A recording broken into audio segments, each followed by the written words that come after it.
Louvado seja nosso Senhor Jesus Cristo. Nós vamos dar início à nossa reflexão sobre o mistério da Eucaristia, nosso 48º encontro. E hoje estamos julgando o Concílio de Trento, o Catecismo do Concílio de Trento, o Catecismo do Concílio Vaticano II. Então nós vamos caminhar mostrando a riqueza de um, a riqueza de outro. Então vamos lá. Hoje nós vamos falar do Catecismo Novo, a celebração do mistério cristão, no tema 7 Sacramentos da Igreja. Estamos lá no número 1337, a instituição da Eucaristia. Nos diz assim, o Catecismo Novo: tendo amado os seus, o Senhor amou-os até o fim. Sabendo que chegara a hora de partir para o mundo, para voltar ao Pai. Isso aqui é uma pequena referência do Evangelho de São João, capítulo 13, versículo 1. No decurso de uma refeição, lavou-lhes os pés e deu-lhes o mandamento do amor. Então aqui o concílio, aliás, o catecismo, faz uma referência a essa realidade que nós encontramos no capítulo 13, 14, 15, 16, 17 de João. Esse grande bloco também onde Jesus prepara os discípulos para aquilo que vai acontecer com ele.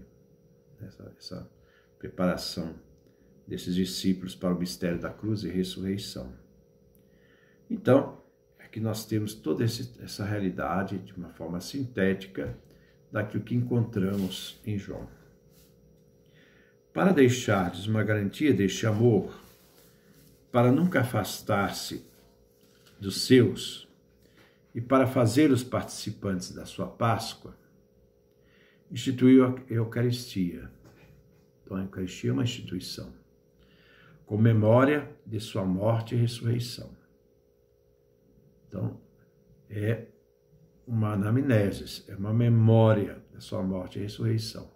É uma memória real, ela não é um simbolismo, já falei para vocês, ela não é uma realidade, um teatro, mas é uma realidade que realmente fundamenta aquilo que se crê. E ordenou aos seus discípulos que a celebrassem até sua volta. Todas essas realidades são simplesmente expor aquilo que Jesus havia feito, constituindo-os então sacerdotes do Novo Testamento. Porque o sacerdote do Novo Testamento está centrado nessa questão da liturgia, não a liturgia cruenta dos judeus, mas a liturgia incruenta, onde nós celebramos, através da espécie do pão e do vinho, celebramos a paixão de Cristo, e é uma celebração onde nós participamos, estamos envolvidos neste mistério a partir do momento que celebramos. Estamos inseridos dentro desse mistério.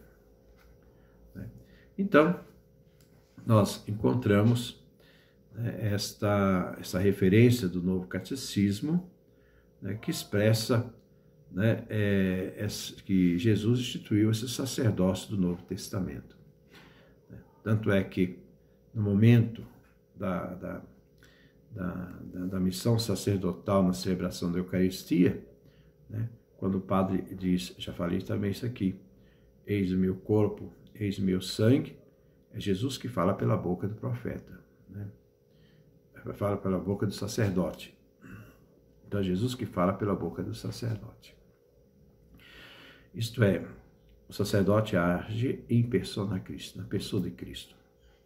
Os 3 evangelhos sinóticos e São Paulo, isto é, Mateus, Marcos e Lucas, e São Paulo na primeira carta aos Coríntios, transmitiram o relato da instituição da Eucaristia. Por sua vez, São João relata as palavras de Jesus na sinagoga de Cafarnaum, palavras que preparam a instituição da Eucaristia. Cristo designa a si mesmo como pão da vida descido do céu. Então, essa referência no Evangelho de São João nós encontramos no capítulo 6 do Evangelho do próprio João. Jesus escolheu o tempo da Páscoa para realizar o que tinha anunciado em Cafarnaum: dar a seus discípulos seu corpo e sangue, para que eles participassem antecipadamente do mistério da cruz naquela ceia eucarística. Veio o dia dos ázimos, quando devia ser imolada a Páscoa. Jesus enviou então Pedro e João, dizendo: ide preparar-nos a Páscoa para comermos. Eles foram e prepararam a Páscoa. Quando chegou a hora, ele se pôs à mesa com seus apóstolos e disse-lhes: desejei ardentemente comer esta Páscoa convosco antes de sofrer.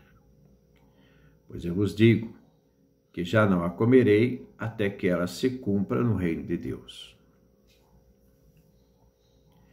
E tomou um pão, deu graças, partiu, distribuiu a eles, dizendo: isto é meu corpo que é dado por vós. Fazei isto em memória de mim. Depois de comer, fez o mesmo com o cálice, dizendo: este cálice é a nova aliança em meu sangue, que é derramado em favor de vós. Nós encontramos essa passagem em Lucas, capítulo 22, versículos 7 a 20.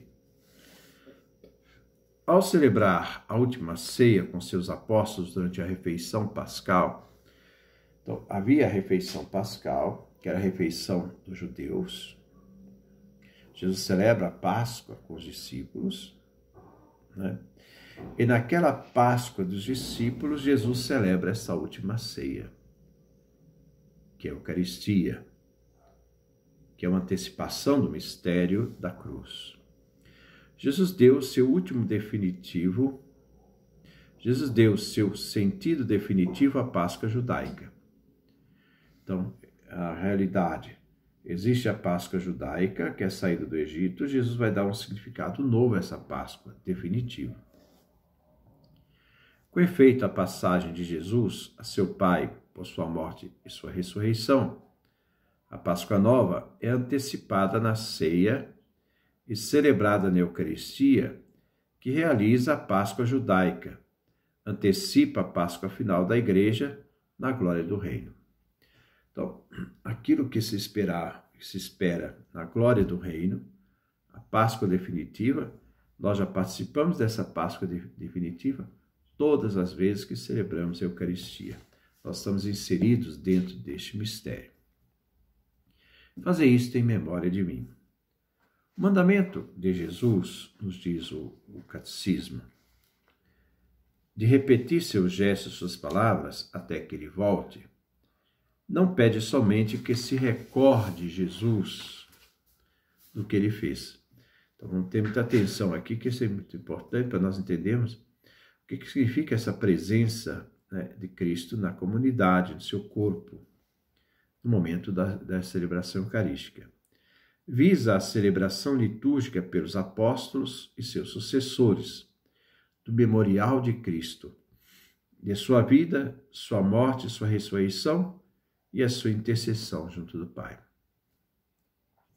Então aqui nós temos todo esse mistério da salvação realizado justamente naquela realidade,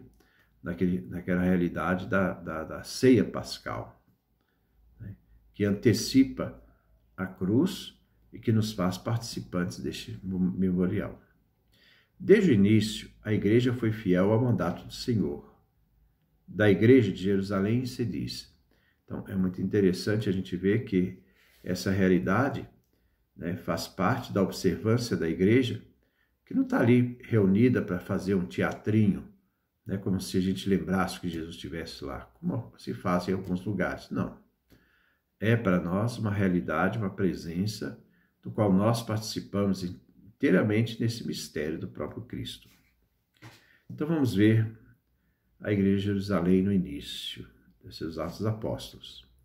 Eles eram perseverantes ao ensinamento dos apóstolos, à doutrina dos apóstolos, justamente aqui a doutrina dos apóstolos, a didaqué, né?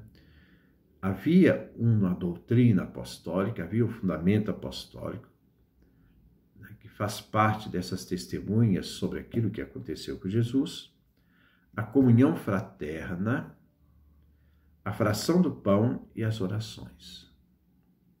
Né? Dia após dia, unânimes, postravam-se assíduos no templo e partiam o pão pelas casas, tomando o alimento com alegria e simplicidade de coração. Nós vemos aqui no livro dos Atos, capítulo 2, versículo 42 a 46. Era, sobretudo, no primeiro dia da semana, isto é, no domingo, o dia da ressurreição de Jesus, que os cristãos se reuniam para partir o pão. Atos, capítulo 20, versículo 7. Os cristãos não seguem a tradição judaica, senão teria que celebrar também a Páscoa judaica. Eles não seguem a tradição do sábado, que é a tradição judaica. Não. O cristianismo ele criou uma certa independência a partir da realidade central da sua fé, que é a morte e a ressurreição de Jesus. Então, é esta centralidade que é o nosso êxodo. Essa realidade que significa a nossa Páscoa.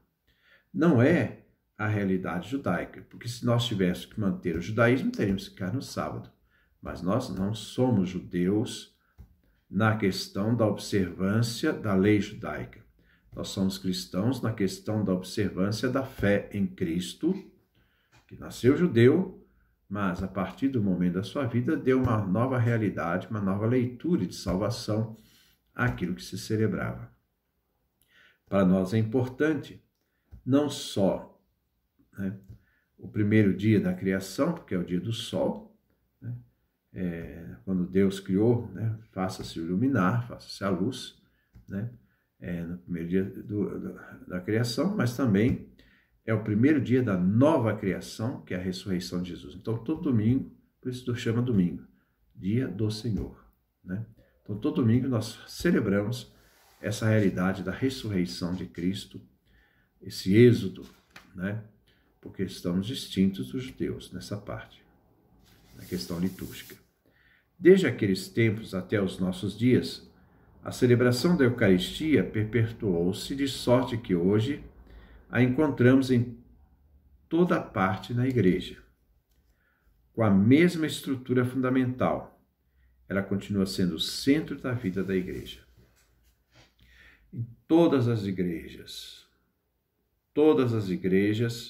que seguem a tradição apostólica, a Eucaristia é articulada em dois momentos fundamentais, palavra e Eucaristia. Essa estrutura e alguns elementos de tradição eclesiástica mantêm a celebração eucarística. Assim, de celebração em celebração, anunciando o mistério pascal de Jesus até que ele venha, 1 Coríntios, capítulo 11, versículo 26, o povo de Deus em peregrinação, em caminho, nós não somos deste mundo, nós somos cidadãos do céu, estamos caminhando na busca, né, dessa pátria definitiva, do qual somos cidadãos. Então, o povo de Deus em peregrinação avança pela porta estreita da cruz, em direção ao banquete celeste, quando todos os eleitos se sentarão à mesa do reino. Então, essa é uma outra parte. Semana que vem nós vamos voltar ao Catecismo do Concílio de Trento. Depois, na outra semana, vamos voltar ao Catecismo o Catecismo Novo da Igreja, no pós-Vaticano II. É interessante notar a riqueza de detalhes que todos eles trazem, porque faz parte da consciência da fé da Igreja. A Igreja celebra aquilo que foi entregue. Ela não celebra uma encenação, ela celebra o próprio mistério da salvação realizado por Jesus Cristo. No dia do Senhor, unidos em assembleia, diante da palavra, diante da Eucaristia, nós fazemos e realizamos este mistério eucarístico do qual nós estamos inseridos como corpo de Cristo. E o sacerdote sempre agindo em determinado momento como presidente da liturgia, mas em determinado momento como sacerdote, porque a partir do momento em que ele faz a consagração àquelas palavras específicas de Jesus, né, ele age em persona Christi, ele age na pessoa do Cristo. É Cristo mesmo que celebra conosco aquele momento, ele se faz presente. Então, que Deus nos dê a sua graça, a sua bênção, a sua face resplandeça sobre nós.